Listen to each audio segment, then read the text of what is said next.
Saudara-saudari terkasih dalam Kristus, hari ini Rabu 15 November 2023 dalam pekan biasa ke-32 tahun A.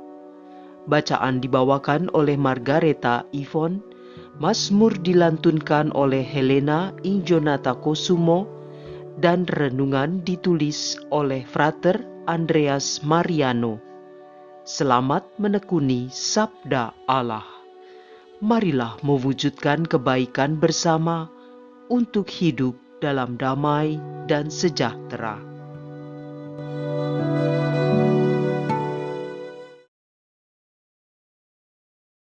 Dalam nama Bapa dan Putra dan Roh Kudus. Amin. Allah Bapa yang Maha Murah, berkat dan kemurahan-Mu telah memberi kami kehidupan, sehingga kami mampu melakukan segala aktivitas. Dampingilah kami hari ini untuk mampu membuka hati dan pikiran dalam mendengar sabda suci-Mu. Bimbinglah kami dalam kehendak-Mu dan curahkanlah Roh Kudus-Mu agar kami hidup sesuai dengan ajaran-Mu. Dengan perantaraan Kristus Tuhan kami. Amin. Bacaan dari Kitab Kebijaksanaan, bab 6 ayat 1 sampai 11. Hai para raja yang memerintah orang banyak dan bermegah karena banyaknya rakyatmu, condongkanlah telingamu. Sebab Tuhanlah yang memberi kalian kekuasaan, dan dari Tuhan yang maha tinggilah asal pemerintahan. Ia akan memeriksa segala pekerjaanmu serta menyelami rencanamu. Sebab sebenarnya kalian hanyalah abdi kerajaannya. Maka kalau kalian tidak memerintah dengan tepat, tidak pula menepati hukum, atau tidak berlaku menurut kehendak Allah, Ia akan mendatangi kalian dengan dahsyat dan cepat.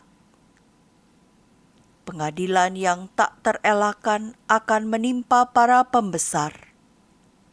Memang para bawahan dapat dimaafkan karena belas kasih, tetapi para penguasa akan disiksa dengan kejam.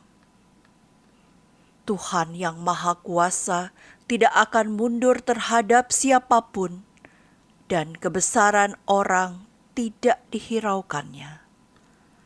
Baik yang kecil maupun yang besar dijadikan olehnya, dan semua dipeliharanya dengan cara yang sama.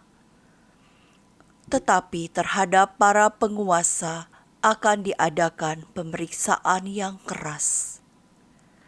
Jadi perkataanku ini tertuju kepada kalian para pembesar. Hendaknya kalian belajar menjadi bijaksana dan jangan sampai jatuh. Sebab mereka yang secara suci memelihara yang suci akan disucikan pula, dan yang dalam hal itu terpelajar akan mendapat pembelaan. Jadi hendaklah menginginkan serta merindukan perkataanku, maka kalian akan terdidik. Demikianlah sabda Tuhan.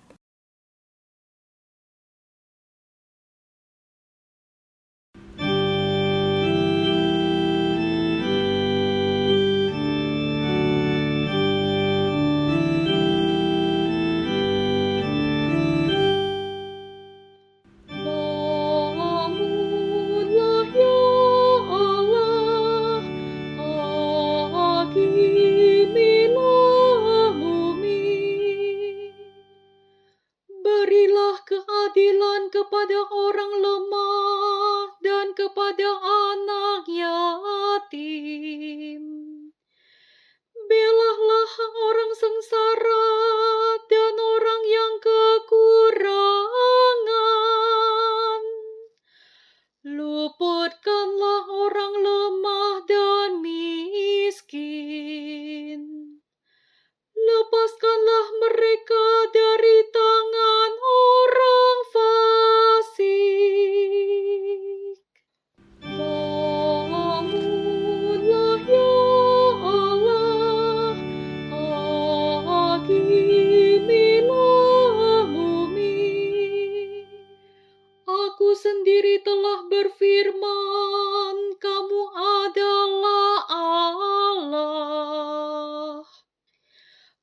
sekalian adalah anak-anak yang maha tinggi.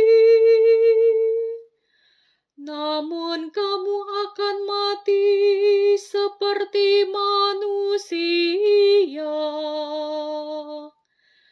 Dan seperti salah seorang pembesar, kamu akan tewas. Bangunlah ya Allah, hakimilah bumi.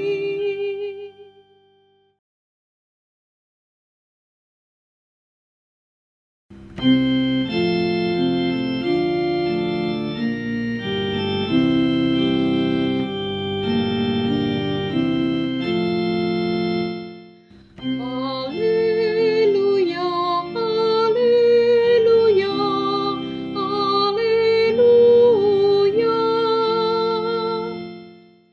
Hendaklah kalian mengucap syukur dalam segala hal, sebab itulah yang dikehendaki Allah bagi kalian di dalam Kristus Yesus. Haleluya, haleluya, haleluya. Haleluya, haleluya, haleluya.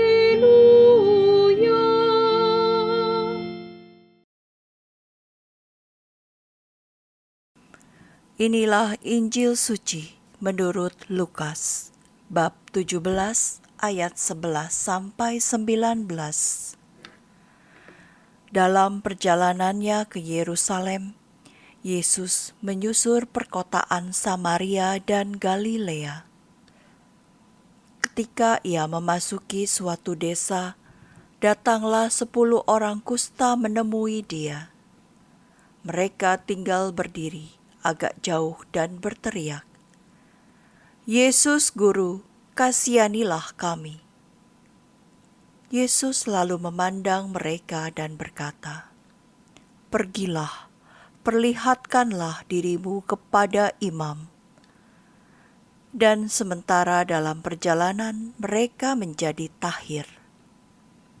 Seorang di antara mereka ketika melihat bahwa dirinya telah sembuh, kembali sambil memuliakan Allah dengan suara nyaring, lalu tersungkur di depan kaki Yesus dan mengucap syukur kepadanya. Orang itu seorang Samaria. Lalu Yesus berkata, "Bukankah ke-10 orang tadi semuanya telah menjadi tahir? Di manakah yang 9 orang tadi? Tidak adakah di antara mereka yang kembali untuk memuliakan Allah selain orang asing ini?" Lalu ia berkata kepada orang itu, "Berdirilah dan pergilah. Imanmu telah menyelamatkan dikau." Demikianlah sabda Tuhan.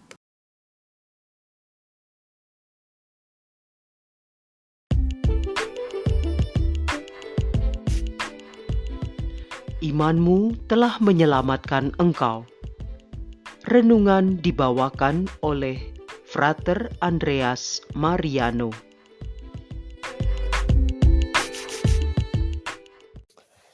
Pada dasarnya dalam kebudayaan dan kebiasaan, ketika orang meminta, melakukan dan membantu sesuatu, di akhirnya pasti mengucapkan suatu kata, yaitu terima kasih. Kebiasaan ini kerap kali dijumpai dalam hidup sehari-hari dan sudah menjadi hal yang penting. Selanjutnya, rasa terima kasih itu mungkin saja dibalas dengan pemberian barang-barang atau tenaga yang dibutuhkan. Bukti inilah menjadi tanda bahwa kehidupan itu saling bergantung antara satu dan yang lainnya. Bapak, Ibu, dan saudara-saudari yang terkasih dalam Kristus, dalam bacaan Injil pada hari ini, terlihat jelas bagaimana peristiwa itu terjadi. Dalam Injil terdapat 2 pribadi manusia yang ditemukan. Pertama, ke-10 orang kusta yang dalam perjalanan atas perintah Yesus untuk menunjukkan diri kepada imam menjadi sembuh berkat mujizatnya. Kedua, seorang Samaria atau orang asing dari antara yang sembuh itu kembali kepada Yesus dan mengucap syukur kepadanya dan memuliakan Allah, sedangkan yang ke-9 orang lainnya tidak kembali kepada Yesus.